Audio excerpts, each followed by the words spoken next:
নমস্কার, welcome friends. আজকে আমি ভেটকি পাতুরি বানাচ্ছি। এর জন্য আমি এই কলা পাতা নিয়েছি, কলা পাতাটাকে ধুয়ে পরিষ্কার করে নেব। এর জন্য আমি কালো সর্ষে, সাদা সর্ষে 1 চামচ আর পোস্ত 1 চামচ নিচ্ছি, আর কয়েকটা কাঁচা লঙ্কা আর একটুখানি আদা নিচ্ছি। সবচেয়ে প্রথম আমি ভেটকি মাছকে নুন হলুদ মাখিয়ে রেখে দেব। নুন হলুদটাকে ভালো করে মাখিয়ে ম্যারিনেট করে রেখে দেব। তারপরে আমি আগে মশলাটা তৈরি করব। ভেটকি পাতুরি করা খুবই সহজ। আমি যেইভাবে করি আমার রেসিপি আপনাদের সাথে শেয়ার করছি।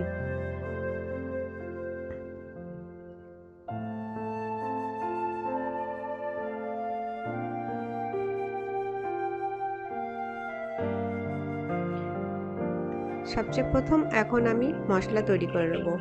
আগে আমি সাদা সর্ষে, কালো সর্ষে আর পোস্ত শুকনো মানে জল ছাড়া এটাকে মিক্সিতে গ্রাইন্ড করব।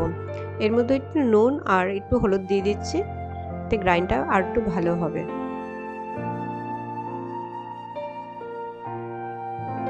এই দেখুন আমার গ্রাইন্ড হয়ে গেছে। এই সময় আমি আদা আর কাঁচা লঙ্কা দিয়ে আর একটু জল দিয়ে আবার এটাকে ভালো করে মিহি পেস্ট করে নেব। জলটা একটু কম দেওয়ার চেষ্টা করবেন। এই দেখুন কেমন পাতলা হয়ে গেছে, আমার একটু জল বেশি হয়ে গেছে। এরপরে আমি ওই মশলাগুলো মাছের সাথে ভালো করে মাখিয়ে রেখে দেব। ওর মধ্যে 2-3 চামচ আমি সর্ষের তেল দিচ্ছি। সর্ষের তেল দেওয়ার পরে এটাকে ভালো করে মিক্স করে রেখে দেব।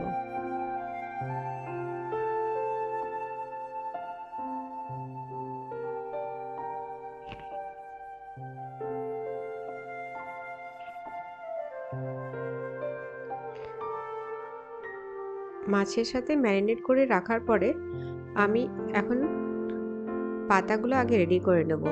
আমি কলার পাতা এরকম 12 ইঞ্চি করে কেটে নিয়েছি। তারপরে একটু তাওয়াতে হালকা করে সেক দিয়ে দেব, দু পিঠেই, যেতে আমার পাতাটা নরম হয়ে যাবে আর এটা ফোল্ড করার সময় ছিঁড়বে না।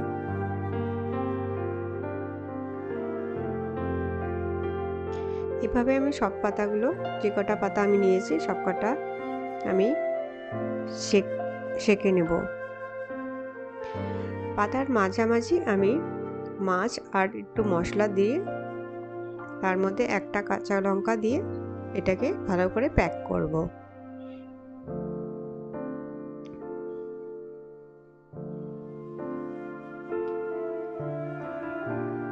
পাতা দিয়ে প্যাক করা ভীষণ সহজ। যেভাবে আমরা গিফট প্যাক করি ওইভাবেই আমরা এটাকে প্যাক করব।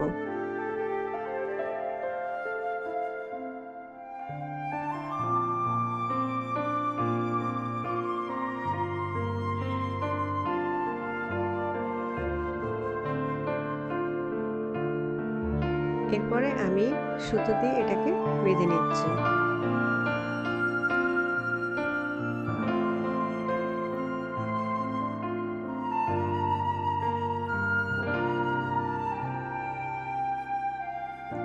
সুতো দিয়ে বেঁধে তারপরে ওটাকে একটা গিঁট দিয়ে দেবো, তাকে সুতোটা না খুলে যায় যতক্ষণ না ভাজা হচ্ছে।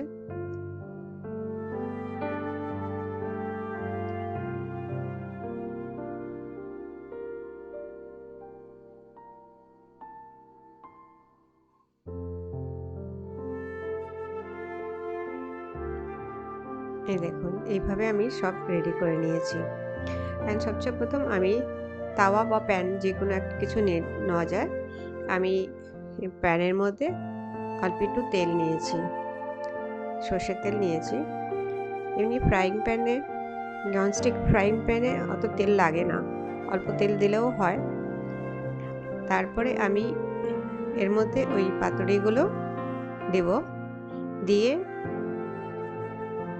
ফ্লেমটা লো করে নেব আর ঢেকে দেব। ঢেকে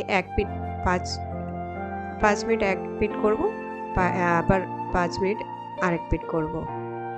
এইভাবে আমি 2 পিঠ ভেজে নেব।